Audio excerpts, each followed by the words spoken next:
ইমাজনী ফকা বেৰত ওলমাই থম আজয় কলিজা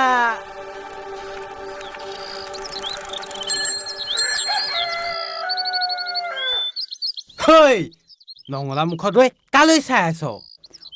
ৰতন কাই দেখোন কি কৰিবা আৰু এনেই ৰৈ আছো কৰবালৈ যোৱা নেকি এই টাউনৰ পৰা আহোঁগে তই ৰ মই যাওঁ ঠিক আছে যোৱা